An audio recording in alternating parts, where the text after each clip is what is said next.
இது உண்மை. ஆம் தேவப்பிள்ளையே, ஒரு மனுஷன் தன் வாழ்க்கையில ஒரு நன்மையை, ஒரு மனுஷன் தன் வாழ்க்கையிலே ஏதாகிலும் தேவனிடத்திலிருந்து பெற்றுக்கொள்வானே என்றால், ஆண்டவராகிய இயேசு கிறிஸ்துவின் நாமத்தினாலே உங்களை வாழ்த்துகிறேன். அன்பானவர்களே, இன்றைக்கான வார்த்தை யோவான் 3ஆம் அதிகாரம் 27வது வசனம். யோவான் பிரதியுத்தரமாக, பரலோகத்திலிருந்து ஒருவனுக்கு கொடுக்கப்பட்டாலொழிய அவன் ஒன்றையும் பெற்றுக்கொள்ள மாட்டான். அன்பானவர்களே, இது உண்மை.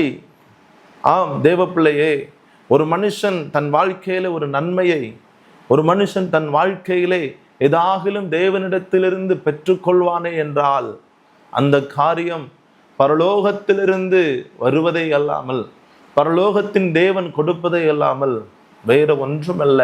தேவப்பிள்ளையே, நம்முடைய எல்லா காரியங்களிலேயும், நம்முடைய எல்லா தேவைகளையும், எல்லா குறைவுகளையும் பூர்த்தி செய்வது தேவப்பிள்ளையே பரலோகம் மாத்திரமே.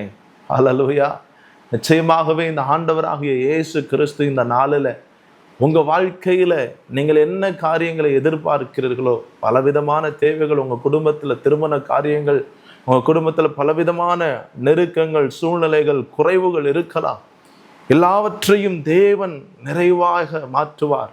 அன்பானவர்களே, எல்லாம் பரத்திலிருந்து, ஜோதிகளின் பிதாவினிடத்திலிருந்து அது நமக்கு வருகிறது. தேவப்பிள்ளையே, நிச்சயமாகவே தேவனுடைய ஆசீர்வாதம் உனக்காக இருக்கிறது. தேவனுடைய நன்மை, கிருபை உனக்காக இருக்கிறது. அது உன்னை பின்தொடரும்படி செய்வார். கர்த்தர் உன்னை ஆசீர்வதிப்பார். ஆமென்.